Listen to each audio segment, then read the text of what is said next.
Welcome to Agri-Pulse Newsmakers, where we aim to take you to the heart of ag policy.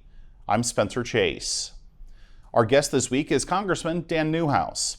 The Washington Republican stops by to discuss inflation, government funding, and his Farm Workforce Modernization Act. But first, here's this week's headlines. The Biden administration is pouring $2.8 billion into pilot projects aimed at developing markets for climate-smart commodities in every state and across a wide range of commodities. Ag Secretary Tom Vilsack is also increasing the total funding for the initiative to $3.5 billion. That's a big jump from the original $1 billion investment, and $700 million in smaller projects will be announced later this year. But on Wednesday, Vilsack announced 70 projects involving a wide range of farm and environmental groups, as well as minority farmer groups, American Indian tribes, and some of the largest multinational food companies. The projects will be carried out over 5 years and are aimed at producing lower carbon versions of multiple products, including grains, almonds, and biofuels. Negotiators reached a tentative agreement between rail carriers and unions representing their workers early Thursday morning, avoiding a possible strike and keeping billions of dollars worth of cargo on the move. President Joe Biden called the agreement a win for the economy, for the American people, and for tens of thousands of rail workers. Rail carriers spent the week making contingency plans in the event a strike would take place, opting against shipping hazardous cargo, including key farm inputs like anhydrous ammonia. The upcoming harvest and its bounty of grain to move also had farm country on edge. The American Association of Railroads reports the new deal will raise employee wages about 24%. And finally, food prices jumped again last month, partially offsetting the drop in gasoline prices. Supermarket prices rose by nearly 1% in August and are up more than 13% over the past year. Prices for cereals, as well as bakery and dairy products, continued to fuel inflation at grocery stores. These prices helped the Consumer Price Index rise by 0.1% last month, despite gas prices falling by more than 10%. Inflation remains a top concern for Republicans like Washington's Dan Newhouse, who says more needs to be done to combat the issue. And I think this is on every American's mind right now as they see prices of virtually everything going sky high, literally. And I hate to over-dramatize the situation, but even though we've seen some softening of fuel prices, gasoline and diesel have come down just a little bit. Food prices in the grocery stores are as high as they've been in a long time. People's paychecks are not stretching as far as they need to. So people are struggling. And even though the fuel prices are down, they're still higher than they were a year and a half ago. I can tell you that cost of production, I'm a farmer, we're picking hops right now at home. I had to interrupt my engagement in harvest time to come back to Washington, D.C. For some votes this week. But I think there's a lot of things that we should be doing to reverse the trends that we've seen in high costs of everything. The cost of production on the farm level increases the cost of production at the grocery store level. A lot of those things, there's a lot of influences, but certainly one of them is the amount of spending that the government has been engaged in over the last year and a half. That has a definite impact on inflation, inflationary pressures. We can control that. We can reduce that. I think that would go a long ways. Fuel prices, we've talked about that. There's a lot of things that we can do to soften the pressures on increasing fuel prices. We need to be energy dominant again. We were before. We need to be very aggressive in making sure that we get to the solutions that are literally right underneath our feet in this country. We have energy sources right here in the United States that we should be utilizing, not going to foreign countries to get the same product that we can produce right here, cleaner and safer than anywhere else. So there's a lot of policies that have been made over the last year and a half that we should be reversing to address the high cost of production, the high cost of food and fuel, and reduce the inflationary pressures. I want to spend some time talking with you about the Farm Workforce Modernization Act. But before we turn to that, I do want to ask you, borrow on your Appropriations Committee expertise, wondering from the chair you're sitting in, where do we stand on a government funding solution by the end of the month? And sort of as an aside to that, is agricultural disaster spending going to move in concert with government funding? So it's been no secret to everybody in Congress and everybody surrounding Washington, D.C. that September 30th is the end of the fiscal year and that we need to have something done by now. It's very frustrating as a member of the Appropriations Committee in the minority that we are no farther along than we were several months ago. I'm hopeful that we can get a continuing resolution. If we can't get the appropriation bills passed, which it doesn't look like the Senate is going to be able to get that done in time. We should be able to, but a CR, a clean CR is something that I think that we're going to have to look at. It's going to be, my guess is that we'll get something passed at the last minute, pushes us into mid-December. That's kind of what I'm hearing at this point. But it's frustrating. If I hope you can hear that in my voice. We've done the bulk of our Appropriations Committee work in the House. We passed half the bills. We've got more to go. But like I said, these deadlines are nothing new. They've been looming out there for a long time, and it's unfortunate that we have to wait to the last minute to get this done. And just quickly, do you see ag disaster spending moving as part of that CR, or will that be something you'll need to move the discussions on into December? I think particularly since this is a farm bill, we're leading up to a farm bill year. There's a lot of discussions about ag disasters, what we do, how do we address making funding available for that. And so I think probably there's going to be interest on both minority and majority sides what to do about that, but I have not heard of any solutions coming from the majority at this point on how they're going to address that. It's going to be up to them to decide, and unfortunately we have not heard yet. We'll be right back to discuss the Farm Workforce Modernization Act with Congressman Dan Newhouse right after this. Regenerative poultry production is a process by which nature can actually recapture and restore the energy that is being taken out of a space. Farm Credit helped Rahi build his dream of regenerative poultry farming and encouraging fellow immigrants to find community in agriculture. Nothing beats a farm. I'm just pursuing happiness. Learn more at farmcredit.com/beginning. Every morning, American corn farmers roll their sleeves up and start the work of growing a better future, one bushel at a time with America's crop.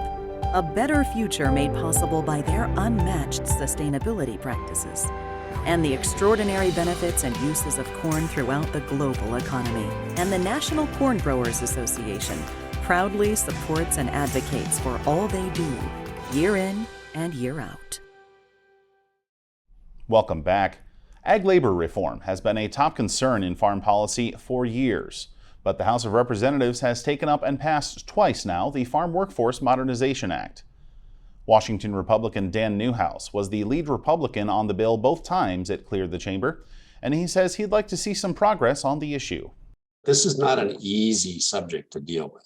There's so many very hot button issues encased in anything that has to do with immigration reform, and certainly ag labor is no exception. But I think we've been able to address most of them, and there are still a few sticking points left. But frankly, this immigration issue has been dogging Congress for a long time, even before I came to Congress. It used to be that efforts were made to try to get comprehensive immigration reform passed, as you probably well know. Never was successful. So we decided to take kind of a piecemeal approach to this. Let's break this up into smaller chunks. Let's try to tackle this in a different way. And we've been successful in the House, taking farm workforce, for instance, been able to pass that twice. It's in the Senate, as you know, and I think we're making good progress. There's a core group of senators that are addressing this and really see how urgent this is. to get accomplished. Well, and as you know, one of the biggest issues is the American Farm Bureau Federation and its opposition to language that they say would allow for lawsuits to come to ag employers on behalf of H-2A workers. Is that an issue that you can get around while still maintaining your Democratic support for this legislation? The Farm Bureau has been a great partner in this whole discussion, and I have to give them credit for raising some issues that are important to a lot of producers around the country. I think we can get through this. I think that we can find some common ground on that issue. That, as well as the cap to the number of workers that are allowed to let in, there's some more flexibility that's wanted there. So I think we can absolutely answer that question. And if we do, I think we'll see a clear path to victory in getting this bill passed. A number of your Republican colleagues joined you in voting for this bill when it came across the House floor in this Congress, but the majority of the GOP in the House did not vote in favor of this legislation. From your opinion, what do you think it's going to take to get more GOP lawmakers on board with ag labor reform, either in this particular bill or maybe in another proposal? What's it going to take to gain majority support there? So I think you touched on it before. I think the Farm Bureau is a key partner in this, and I think if we can get their support, and we're getting close to that, I think we're going to see a lot of folks that will come over. One of the things, though, that I think is a huge stumbling block is the situation at the southern border right now. As we see basically an open border with people coming across in record numbers, it's very difficult for some people to support something that they see as bringing more people in. Why do we need to do that if there are so many people already coming? So I think there's an educational process that has to happen here. People have to be comfortable with what we're trying to accomplish. And I'm telling folks that I truly believe that this is one of the things that will help us gain control of our southern border. The things that we have in this bill will reduce the incentive for people to come across illegally. You know why? Because they won't be able to get a job. They won't be able to earn a living. So why come here if you can't do that? That's why people want to come, because they can't find work in their home countries. If you can't find it here either, then it's going to remove some of that incentive. So I think this is one of the key things we need to pass to get a handle on our southern border. Well, you say this is one of the key things to pass. I'm wondering, in your opinion, what the prospects are for a timeline then. Is this something that you think needs to pass in the current Congress, or is this something that you would be willing to play the political cards that might be dealt post midterm election and possibly into the next Congress? I think, looking at the politics of this and how far we've gotten already, Spencer, I think our time is now. The window is open now. I think that this is our best chance politically to get it done. A new Congress, we're going to bring a whole lot of new faces in. We'll basically have to start all over. And so I haven't given up hope that we can get this done in this Congress. And I think people are seeing the reasons why it would be a good idea, not only to help secure our southern border, like I just talked about, but it's been proven now that the research has been done that shows having a unstable workforce increases the cost of food. And as Americans see the prices at the grocery store going up so high, this is one of the things that will help reduce that cost. And so I think there's a lot of things that are falling into place that bode well for us getting this passed. Congressman Newhouse, thanks for joining us. Thank you, Spencer. Appreciate it. We'll be right back with this week's panel. But first, a dairy producer checks in with our Hannah Pegel in this week's From the Field. In this week's From the Field, an Arizona dairy farmer wants to know more about the struggles the industry faces when it comes to using year-round guest worker programs. Take a look. Hi, my name is Josh Gladden. I'm a dairy farmer from Buckeye, Arizona. My question is, why can't dairy farms utilize year-round guest worker programs? Thanks for the question, Josh. The main problem lies with the current H-2A guest worker visa program. Right now, the program only allows farmers to fill seasonal jobs, not year-round jobs, causing a lot of instability for dairy farmers who rely heavily on immigrant labor to milk cows every day. A recent study from the National Milk Producers Federation found 51% of dairy workers are immigrants. It's up to Congress to solve the issue. Last year, the House passed the Farm Workforce Modernization Act, which would change the H-2A visa program to make it available for agricultural work that is not temporary or seasonal. However, senators have been unable so far to agree on a compromise version of the House bill. If you'd like to see your question answered on the show, send an email to newsmakers@agripulse.com. For Agri-Pulse, I'm Hannah Pagel. Farmers are always there for each other. We shed tears together, we celebrate together, but we also grow together. Farm Bureau is the largest general farm organization in the country. We have the farmers' back. If you're a farmer and you're not a member, we would welcome you into our Farm Bureau family. And if you want to know more about agriculture, come be part of this great family. At Clean Fuels Alliance America, we're working toward a future of clean energy now that will make our members proud. We serve as the clean fuels industry's primary organization for technical, environmental, and quality assurance programs, and are the strongest voice for its advocacy, communications, and market development. With industry-leading programs and incentives, Clean Fuels Alliance America is actively moving the clean fuels industry forward toward a brighter future. Welcome back to Agri-Pulse Newsmakers, where we're excited to be joined by an expert panel to continue our discussion on farm labor issues. Joined this week by Michael Marsh with the National Council of Ag Employers, Kristi Boswell with Alston Bird, and Craig Regelbrugge with AmericanHort. Appreciate all of you taking the time to join us. And Michael, I want to go to you first because obviously we're seeing a lot of discussion, and we saw earlier this year a lot of discussion in relation to the Farm Workforce Modernization Act. It's a piece of legislation that's passed 2 consecutive sessions of Congress now, but wondering, how do you handicap the odds of some kind of farm labor package moving in the current Congress? Well, Spencer, it's going to be very difficult to get something through in this Congress because we're just running out of time. We've been working very diligently with both Senators Crapo as well as Senator Bennett to see if we can craft a more employer-friendly version than what we saw coming out of the House of Representatives. And hopefully we'll be able to see the paperwork on that in very short order because, as you know, we're running out of time coming into the elections now. Mm-hmm.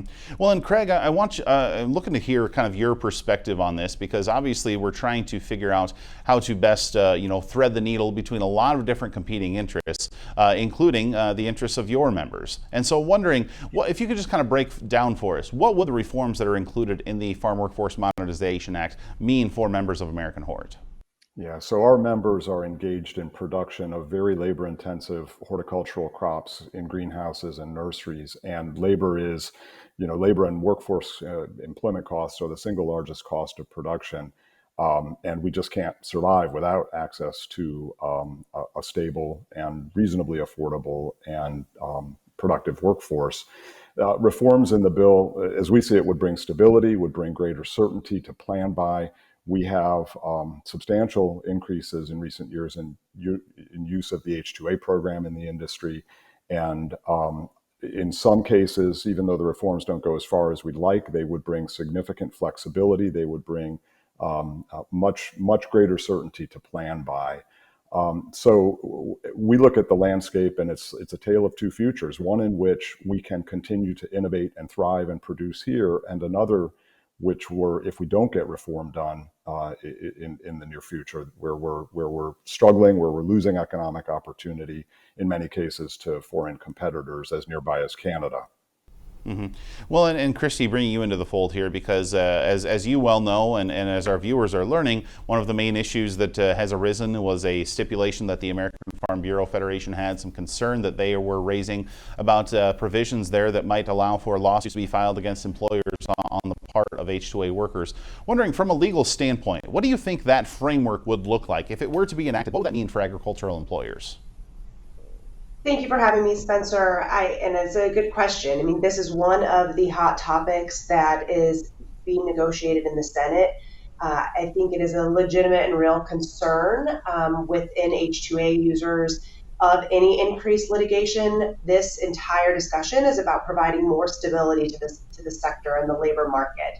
And any risk of increased litigation, especially in the H-2A program, where there are already robust regulations and protections that are within the terms and conditions of those programs. And the House bill did take strong measures trying to offset some of those risks with mediation.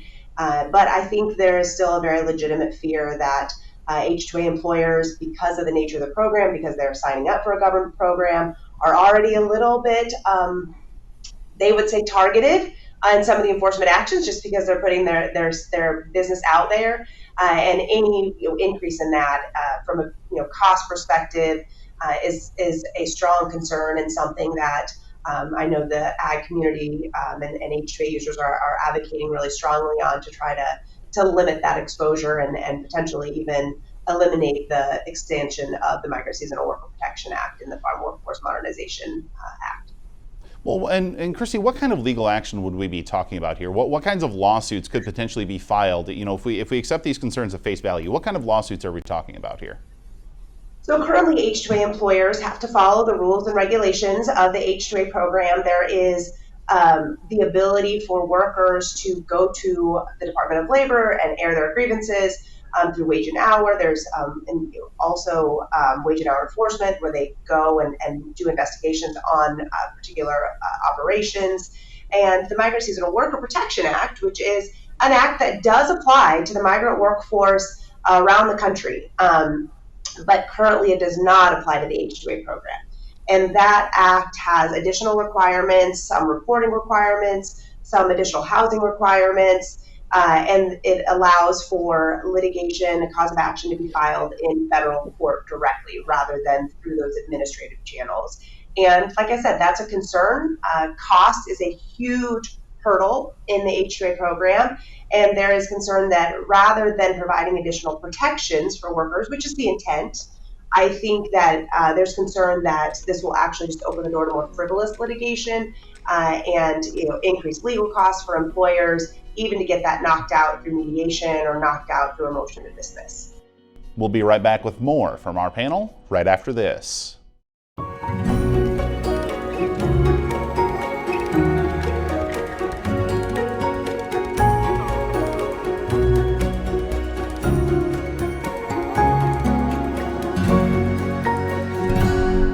Agriculture Future of America is a nonprofit building transformational leaders in food and agriculture. AFA prepares college students to join the workforce as innovative and engaged young professionals who will shape the future of agriculture. Head to agfuture.org to find out how you can get involved.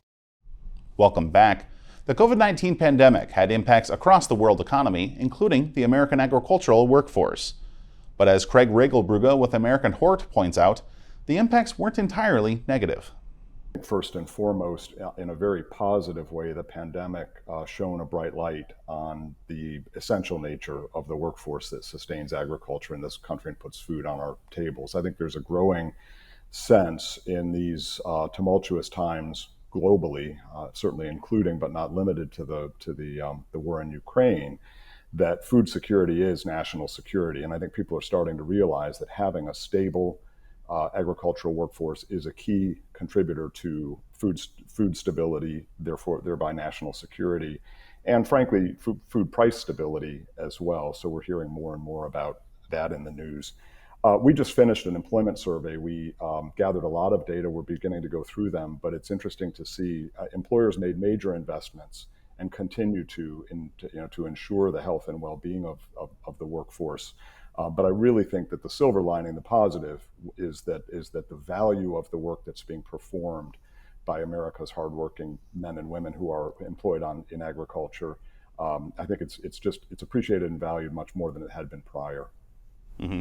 Well, and Michael, as we discuss the current state of sort of that American foreign-born workforce, wondering what efforts are you seeing on the part of producers, on the part of employers, to try and attract that labor? What efforts are you seeing there? Oh, if you're an agricultural employer, of course your first interest is try to hire a domestic worker to fill that position. It's going to be much easier for you as an employer. And of course, because once you get into the H-2A program, you've got this whole complex regulatory scheme that's associated with that is very challenging to navigate. However, simply because of the fact that we don't get enough domestic workers showing up on the farm to ask for the job, we're forced to look overseas. And it's important that we have an H-2A program that's functional, that will provide us with workers that are ready, willing, and available to us on the farm so that we can get the job done, so we can feed America and protect America's national security. Mm-hmm. Well, and as you look at sort of the impact of the COVID-19 pandemic that we were just discussing with Craig, I wonder, given the fact of that pandemic, given the fact of the current labor situation that's resulted due to that and other factors, are we seeing any kind of change in protocol from Immigration and Customs Enforcement in regards to changes that they might have made? Well, one of the issues that we ran into, Spencer, was trying to make sure that our workers, if we were attracting them here, had been vaccinated, because, of course, you couldn't transit into the United States absent that vaccination. We were very concerned, as a matter of fact, because the largest foreign workforce that we use on a temporary basis here in the U.S. are coming from Mexico. And when we were working with the USAID and the Centers for Disease Control, we found that many of the vaccines that were being offered in Mexico and some of the rural areas where we typically recruit some of these workers from, unfortunately, did not meet those WHO guidelines, so they hadn't been approved. So that created a bit of a challenge for us. So we worked with some of our colleagues down in Mexico to be sure that we could get them or source them with appropriate vaccinations. And that of course, was a challenge. Now, once they got in country, then you had this kind of hodgepodge of different regulations amongst different states as they were trying to protect that workforce that might be housed with one another or transported with one another to the fields or of course, after they're done with their workday, staying with one another in congregate housing. So COVID sure was a challenge, and I'm really happy to say that actually the American farmers and ranchers did a terrific job at protecting their workforce throughout the year. Mm-hmm. Kristi, we'll wrap up the conversation with you because all these challenges that we've discussed here, a number of folks looking to still find some kind of solution to the ag labor issue. Wondering, what is your counsel to folks looking to produce that solution? I know it's kind of a million, maybe perhaps even $1 billion question, but is there, legally speaking, is there a needle to be threaded between sort of the amnesty concerns of one side of the discussion and the worker welfare concerns of the other side? Is there a needle to be thread here? I think there has to be. This has reached a level, Craig and Michael and I have worked a long time with the Ag Workforce Coalition and industry groups across the country who are struggling every day to find workers and to get their crops out of the fields, their cows milked. And the mention of the COVID-19 pandemic, I think that the pandemic, as Craig said, highlighted the essential nature of this work, but also has exacerbated a lot of the shortages and really has brought to the forefront this discussion that has to bypass the political sound bites and focus on the economic need to continue to grow, to harvest, and to provide locally U.S.-grown food products that can hopefully lower costs that we're seeing in the grocery store, that can be safely grown. And it is time that Congress really draws their attention to that. And also, I'd be remiss to say with my administrative experience, there's some H-2A regulations that are coming down the pipe. They just got cleared through interagency review, and depending on what those final regulations look like, there might be an even stronger impetus from employers knocking down doors on Congress and the Senate to get Farm Workforce Modernization Act to a place where it can pass and to a place that employers can support it. Well, we've seen some form of ag workforce reform pass through one chamber of Congress. Will it get through both and to the president's desk before the end of the current Congress remains to be seen. But we appreciate all of you stopping by to offer your thoughts on those prospects. Thanks for joining us, folks. Thanks, Spencer. Thank you, Spencer. We'll be right back with more Agri-Pulse Newsmakers. But first, our Hannah Pagel reports on the price changes of a key livestock input in this week's Ag by the Numbers. As the drought continues to hit the western U.S. and ranchers look at whether they should keep or cull their herds, one of the commodities that is in high demand is hay. Alfalfa hay has been one of the main crops in the desert Southwest for decades. It provides high energy and protein for livestock and has a high crop yield when water is available. This year, almost half the hay grown in the country is being grown in an area experiencing drought. That's why the large-scale production of alfalfa is currently in the spotlight due to severe drought in the Colorado River Basin and throughout California. This puts the industry right in the middle of long-standing debates over sustainable water use and the future of farming in the West. This chart from the Department of Agriculture shows the average price per ton of alfalfa hay in California over the last decade or so. As you can see, a corresponding jump in prices has been observed as drought conditions intensify and many livestock feeders struggle to get their hands on a dwindling supply. According to USDA, the season average farm price for hay is expected to be 16% higher this year than the average of the previous 9 years. Input prices in other categories are going up as well, which will tighten producers' margins and limit their ability to take advantage of higher livestock prices. For Agri-Pulse, I'm Hannah Pegel.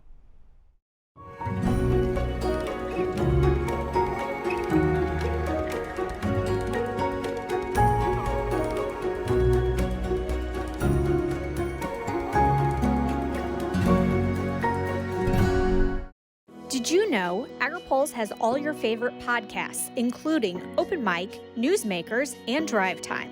Take us wherever you go. Subscribe at agripulse.com or on Spotify, Google Play, or Apple Podcasts. Thanks again for tuning in for another episode of Agri-Pulse Newsmakers. Before we let you go, here's what's on the horizon for the upcoming week. A House Ag Subcommittee will hold a hearing to gather stakeholder perspectives on Farm Bill conservation programs. On the Senate side of Capitol Hill, a banking subcommittee plans to examine USDA's rural housing service. And finally, USDA's Equity Commission will hold its third public meeting in a two-day affair scheduled for Wednesday and Thursday. There will certainly be more news that will unfold throughout the week in Washington and across the country, and we'll keep an eye on all of it at agripulse.com. For Agri-Pulse Newsmakers, I'm Spencer Chase. Have a good one. Newsmakers is a production of Agri-Pulse Communications. For more ag policy news, visit agripulse.com. You can also find our new content on YouTube and wherever you get your podcasts. Don't forget to follow Agri-Pulse and our correspondents on social media to get breaking news and more.